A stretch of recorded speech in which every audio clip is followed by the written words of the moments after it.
The morning my daughter told me I was spending money that belonged to her future was the morning everything changed. She didn't say it that bluntly. People rarely do. What she said was, "Dad, you need to think about what you're leaving us." She said it quietly, carefully, the way you say something you practiced in the car on the way over. And I sat across from her in the living room I had paid for, in the house I had spent 20 years building a life inside, and I nodded slowly and said, "You're right, Maddie, I hear you." But what I was thinking, what I was actually thinking, sitting in that chair, was something I had never once allowed myself to say out loud. My name is Walter Briggs. I am 67 years old. I live in the Thornwood Heights neighborhood in Chandler, Arizona, off Ridgecrest Drive, on the same block I have lived on for 20 years. Same house, same yard, same man. I spent 36 years working as a civil engineer and project director for a large infrastructure firm based out of Phoenix. I retired as senior director of project delivery for a company responsible for some of the largest roadway and bridge contracts in the southwestern United States. I got up before sunrise 5 days a week, sometimes 6. I drove practical cars. I wore the same brand of work boots for 9 years because I didn't see the point in buying new ones while the kids were still in school and dependent on us. I packed a lunch cooler every morning for 30 years, rather than spend money eating out. I declined upgrades on flights. I clipped coupons when my wife Ellie asked me to, and sometimes when she didn't. What my children never knew, what I never showed them, was that every bonus, every merit raise, every dollar I did not spend on myself went into a brokerage account I had opened quietly in 1994. I maxed every tax-advantaged retirement vehicle the IRS would allow me to touch every year for 36 years. I lived modestly by deliberate choice while building something I never once talked about. Not to my kids, not to my colleagues. I didn't need the recognition. I just needed it to be done. My 67th birthday fell on a Tuesday in early October. Ellie made pot roast my favorite. Our son Trent called. Our daughter Madison called. Short calls. Warm enough. The kind that feel like a test you passed without studying hard for. They were busy. I understood. What they didn't know was that 4 days before my birthday, I had walked into a dealership on Scottsdale Road and signed papers on a 2024 Mercedes-Benz S-Class. Obsidian black. Cream interior. Every feature I had looked at on their website for 7 years without ever allowing myself to click the inquiry button. $94,000. I paid cash. I drove it home and sat in my driveway for 14 minutes before going inside. I ran my hand along the steering wheel. I looked at the precision stitching on every seam. I listened to the kind of silence that serious engineering buys you. And for the first time, in longer than I could name, I felt like I had done something for Walter. Not for the college accounts. Not for the roof replacement. Not for Madison's first and last month deposit on her apartment, or for Trent's car insurance that had been routing automatically through my account since he was 19 years old. For me, I should have known that feeling had a limited shelf life. Madison came by on a Saturday morning about a week after my birthday. She didn't call. She just appeared the way she does, pulling into the driveway and then simply stopping. Not getting out. Just sitting there, staring at the Mercedes like it had said something to her she needed a moment to process. I saw her from the kitchen window. I smiled, picked up my coffee, walked out to the front step. "Morning, sweetheart." She got out of her car slowly. Her eyes never left the car. "Dad, what is that?" "That's my birthday present to myself, Maddie." "Isn't she something?" She walked a full, deliberate circle around it, like she was looking for damage or evidence. "You bought that? When?" "Last week."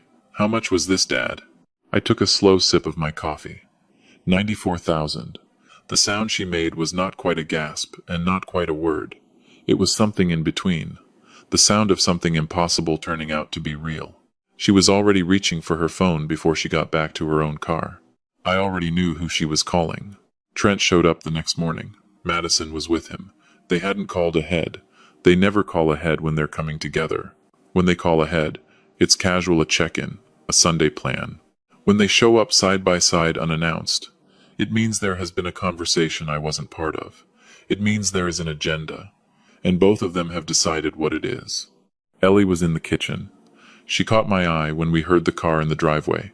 Her look said, "Be patient with them." My look said, "I already know exactly what this is." They came inside.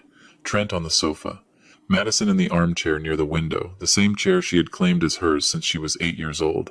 I sat across from them. Nobody spoke for a moment. I let the silence stay.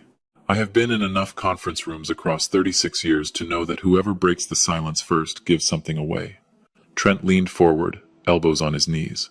Dad, we want to talk about the car. I figured. He said it the way a person says a number they find embarrassing.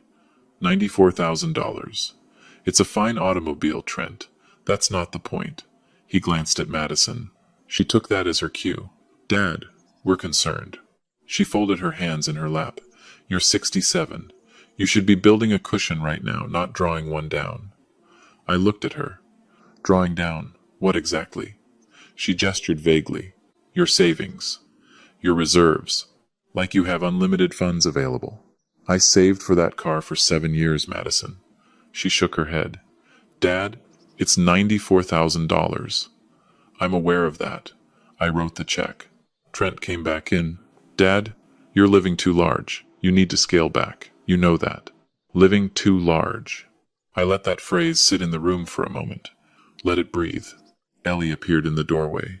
Can I get anyone something to Mom? We're talking? Trent barely looked at her. Ellie's jaw tightened slightly. She looked at me. I gave her the smallest nod. Trent, she started. Ellie, it's fine, I said quietly. Let them finish. Trent turned back. Dad, you need to be setting money aside. For your future. He hesitated. For us, Dad. For the family. What if something happens and you need that money later? For us. There it was. You're going to leave us with nothing, Madison said it quietly, looking at her hands when she said it. But she said it. I looked at her directly. Is that what you said? She held my ground. I'm being honest. I nodded slowly. Looked at the floor. Looked back up. Maggie Ellie was still in the doorway, her face saying, Please don't let this turn into something we can't pull back from. I took a breath. You're both right. I said it calmly. You're right that I need to be more careful. I hear you both. They expected resistance. What they got was agreement, and it confused them enough that they stayed for lunch. They drove home feeling like responsible adult children who had said the hard thing and been heard. They had no idea what I was going to do next. I want to stop here for a second, because I've thought about this moment Walter sitting across from his 2 children while they told him he was living too large, and I want to be completely honest with you about what I think was happening inside him. There is a version of most people that would have quietly reinstated everything and kept the peace, because the alternative is terrifying. The alternative is finding out that the people you gave everything to have never had to think about what everything actually cost. But there is another part, and Walter had been sitting on this part for a long time that looked at what his children just said and felt something cold and precise and certain settle into place. You don't tell a man who gave 36 years of his life, who wore the same boots for 9 years so you could have what you needed, that he is living too large. You just don't. I think Walter felt both of those things simultaneously. And I think the reason he chose the spreadsheet over the silence is that he finally decided he had earned the right to be seen. After Ellie was asleep, I went to my office. The small room off the hallway at the back of the house that my children had always called Dad's room, because it was understood, without ever being stated, that it was mine. I sat down, opened my laptop, pulled up my accounts. 38 active recurring monthly payments. Some large, some small, every single one of them moving, quietly and automatically, toward the same 2 people who had just sat in my living room and told me I was living too large. I started with the smallest one. Then I just kept going. Stay with me. Because what happened over the next 6 weeks, I promise you nobody in that house was ready for it. It started with Trent. Trent leased a 2022 Audi Q5, sharp car. Lease payment $688 a month. His name was on the lease. My account number was on the autopay. I was sitting on my back patio on a Tuesday morning reading the paper the way I like to physical copy.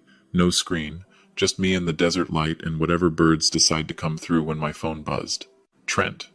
I let it ring twice. Picked up. Dad.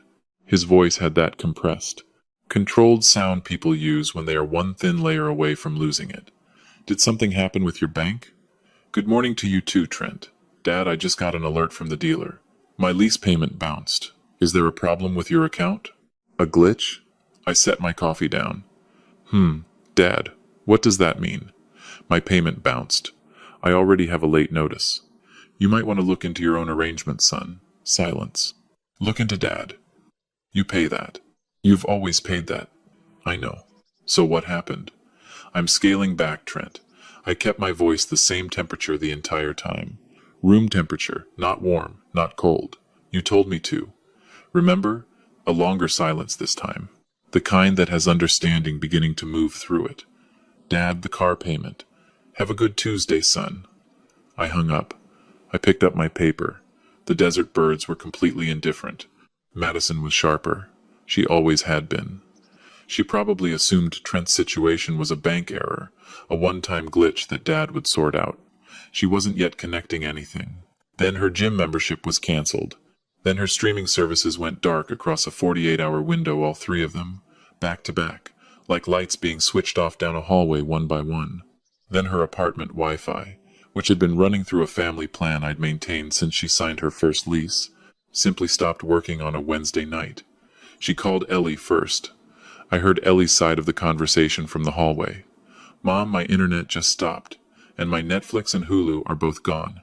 The gym sent me a cancellation notice. Mom, what is happening? Ellie looked up and found me standing in the hallway. Her face did three things at once: worry for Madison, understanding of what I had done, and a careful effort to stay neutral in front of both of us at the same time. Honey, just give me one day. Let me talk to your father. She hung up. We stood there. Walter, Ellie. Her internet is out. She works from home twice a week, Walter. Then she can call a provider and set up her own account. She's 27 years old. Ellie.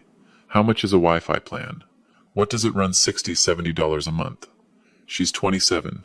She can't manage $60 a month on top of everything else? Ellie went quiet. I went back to my chair. By the second week of October, both kids' phones were throttling. They had been on my family plan since high school. I didn't cancel their lines. I simply logged into the account and dropped their data access to 2G. No notification from me. No warning from the carrier. Just a sudden, inexplicable crawl that turned every app into a loading wheel. Trent called 4 times in a single day. Each call was a degree hotter than the last. I answered the 4th one. Dad, my phone has been useless since this morning. I can't load a map in my car. I had to pull into a coffee shop just to send an email. You should probably look into setting up your own plan. My own dad. I've been on your plan for 10 years. I know. I'm scaling back. You told me to. I told you to cut back on buying cars, Dad. Not on. You said I was living too large, Trent.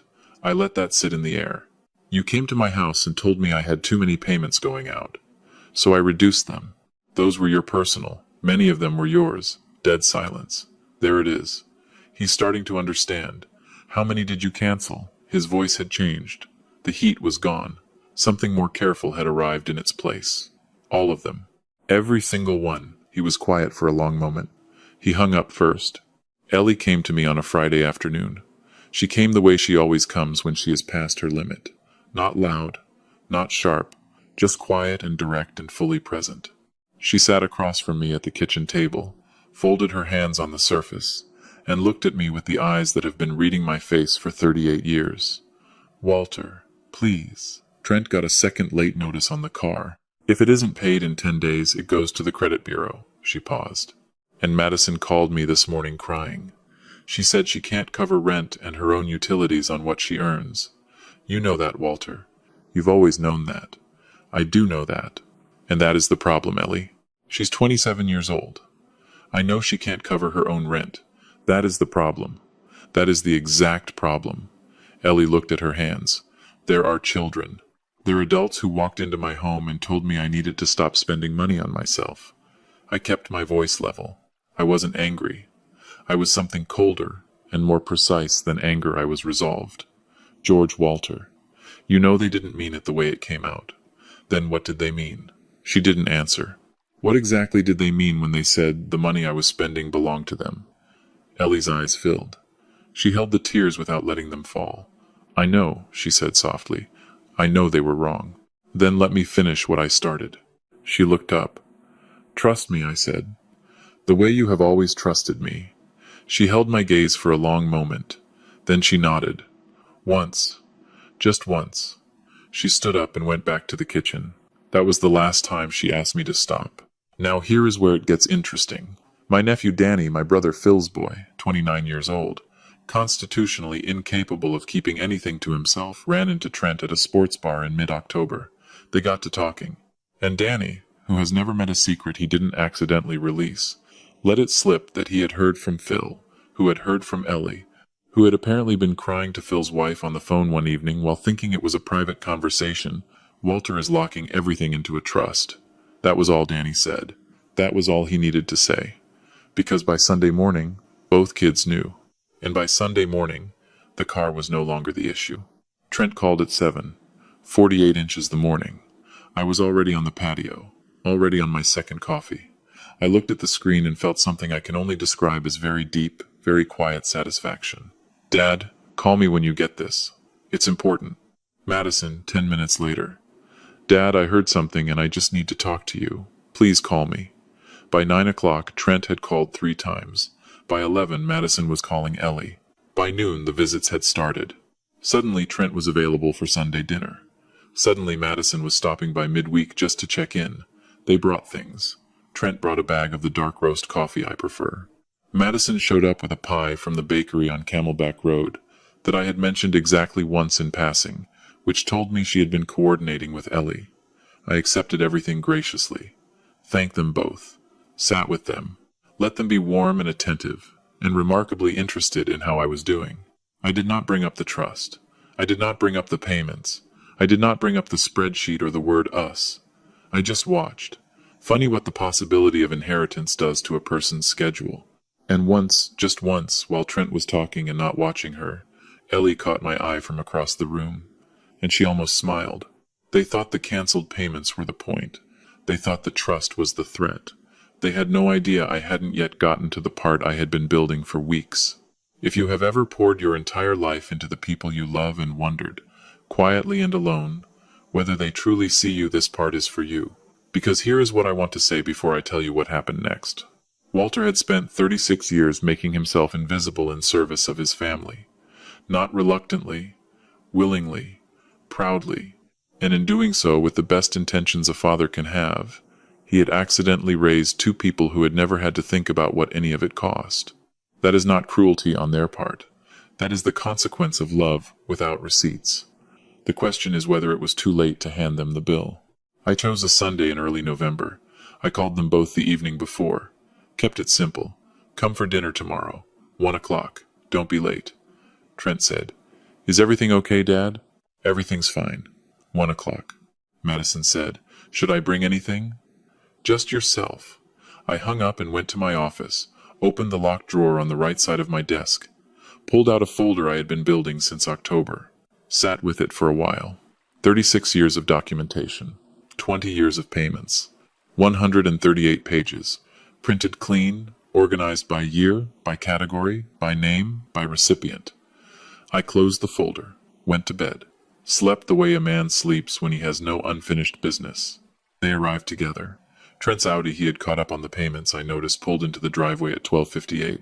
I watched them from the front window. They sat in the car for 2 full minutes before getting out. 2 minutes of preparing, of aligning, of deciding who was going to say what first. I opened the door before they knocked. Ellie had made her baked rigatoni. The edges of the cheese dark and perfect. The fennel sausage packed in heavy. The kind of dish that makes the whole house smell like every good Sunday from the last 20 years stacked on top of each other. We ate first. I insisted on that. Madison tried to steer toward the trust twice during the meal. I redirected both times, asked Trent about a project at work, complimented Ellie on the cornbread, passed the salad. Let them eat. Let them settle. Let them think. Maybe this is just dinner. Maybe this is just Dad. When the plates were cleared, I stood. Let's go sit in the living room. I let them get settled. Ellie in her chair near the window. Trent and Madison on the sofa.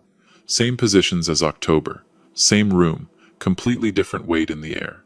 I went to my office. Came back with the folder. Sat down across from them. Set the folder on the coffee table. Did not open it yet. I want to go back to what was said in this room in October. Trent shifted. Dad, about all of that, the payments we didn't realize. I know you didn't. I said it quietly, levelly, And honestly, that's my fault. I never showed you. I never sat you down and made any of it real. I have been correcting that error for the last 6 weeks. I'm finishing that today. I opened the folder. This is a spreadsheet. 38 line items. 20 years. I turned it around and slid it across the coffee table. Take a look at the first page. They both leaned forward. Trent picked it up. I watched his eyes move across the columns. Watched them slow down.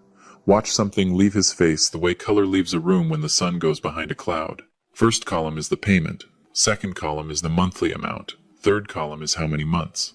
Fourth column, I tapped the table once, is the total. Madison was reading over Trent's shoulder. Her hand came up slowly and covered her mouth. I said nothing. Numbers don't need help. Numbers don't get nervous. Numbers don't hedge. Numbers don't say I was just concerned or I didn't mean it the way it sounded. Numbers sit there and tell the precise truth regardless of whether the room is ready for it. Trent turned the page, then the next page, then the next.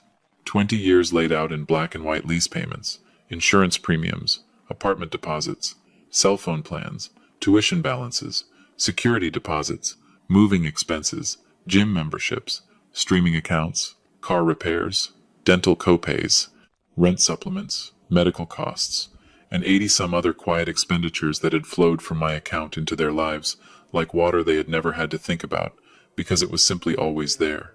Because I made sure it was always there. Because making sure it was always there was what I had chosen to do with 36 years. He reached the last page. The total line. He stared at it. His jaw moved once and then stopped. Dad. His voice came out in a register I had never heard from him, stripped of everything that usually lives in it. This says $1.1 million. $1.1 million. Over 20 years, give or take. The room didn't make a sound. I want to stay in this moment for a second, because I think it is the most important one in the entire story. When Trent reads that number, when his voice comes out thin and strange, what is happening is not embarrassment. It is not guilt. Exactly. What is happening is that a grown man is seeing, for the very first time, the full architecture of the life he has been living and understanding that he had no idea who built it or what it cost. That is a specific and devastating kind of reckoning. And the reason Walter did not say it with anger, did not throw it across the room or use it as a weapon, is because that was never the point. The point was simply, see it, just once, see it clearly. Madison's eyes were bright.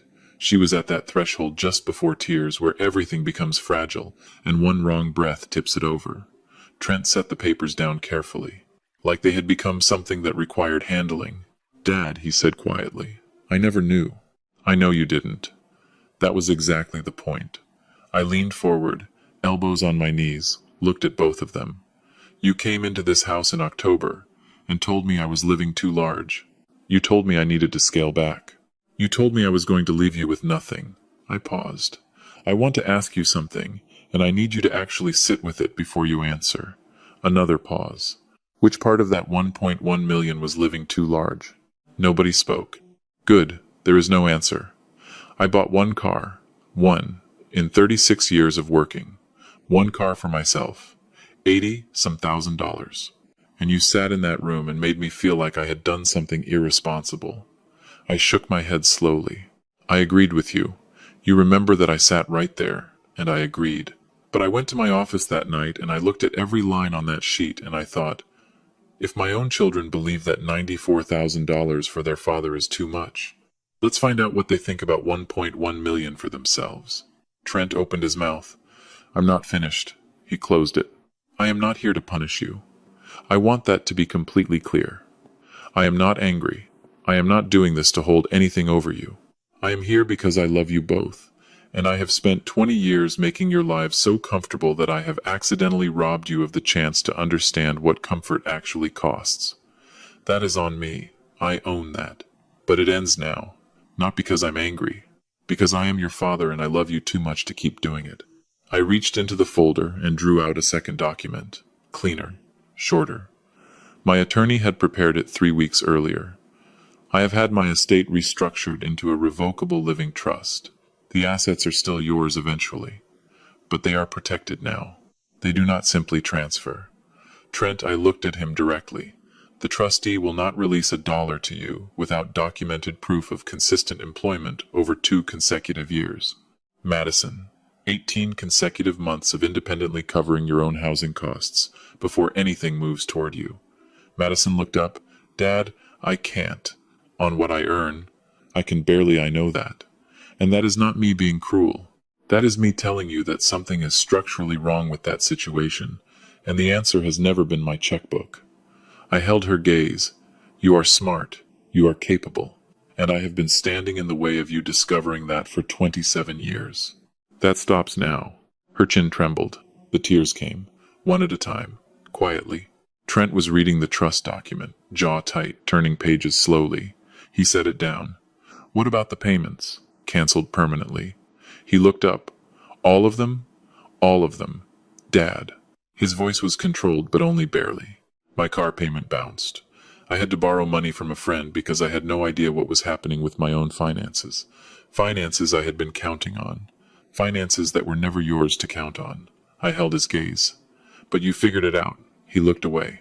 Yeah, quietly. I did. Right. So you already know you can. Trent stood up. Not slowly, not calmly.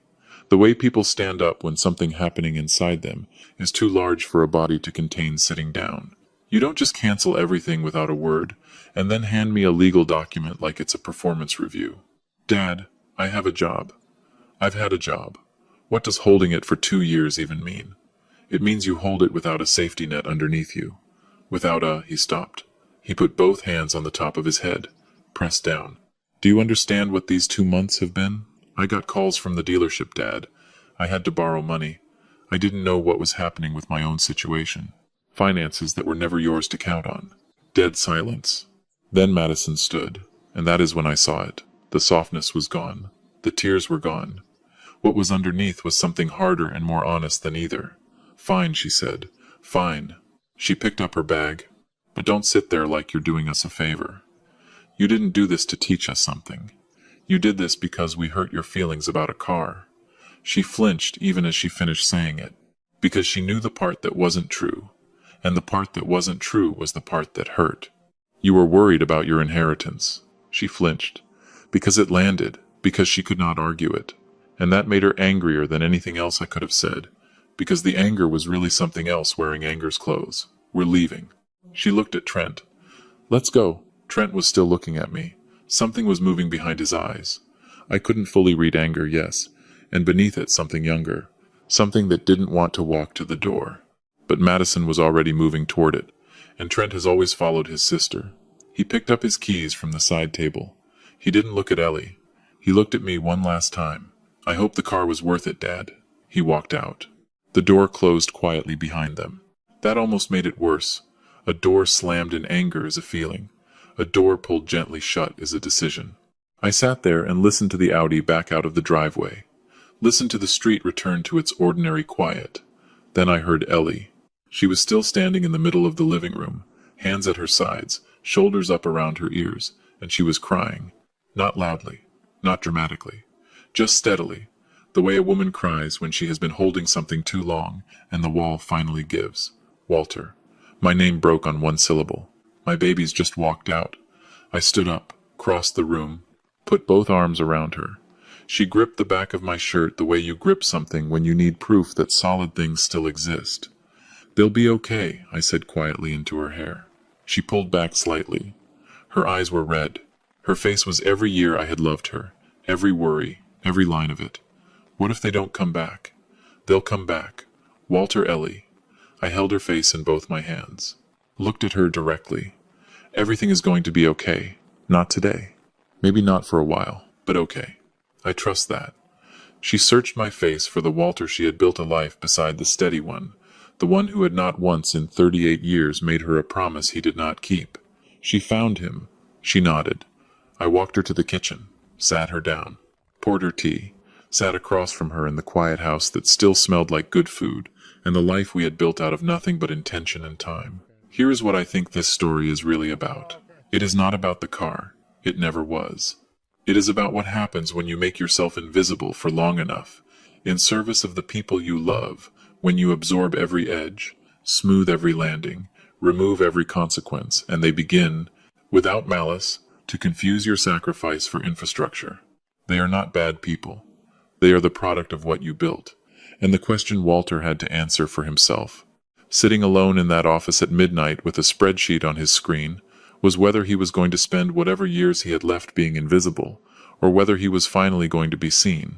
He bought a car, one car, in 36 years of working, and he is not going to apologize for a single thing about it. If this story sat with you in a way you recognize, if you have ever given everything quietly and watched someone take the quiet for granted, I want to hear from you. Drop a comment. Type 1 if you think Walter was completely right. 2 if you think he was right but the trust conditions were too hard. 3 if you think he should have had the conversation before canceling everything. I want to know where you land. And tell me where you're watching this from. What city? What time is it where you are right now? If you have ever been in a room where someone looked right past everything you gave them like it simply didn't exist, drop a comment below. You don't have to say more than that. You don't have to explain it. I'll understand exactly what you mean. If this story stayed with you, hit the like button before you close out. And subscribe because these are the stories I think about long after everything else goes quiet. I don't want you to miss what's coming next. I'd love to have you here for it. This is a fictional story, inspired by real emotional experiences, fully rewritten and reimagined, set in the Chandler, Arizona area, to create wholly original content. Any resemblance to real people, living or deceased, or to actual events, is entirely coincidental.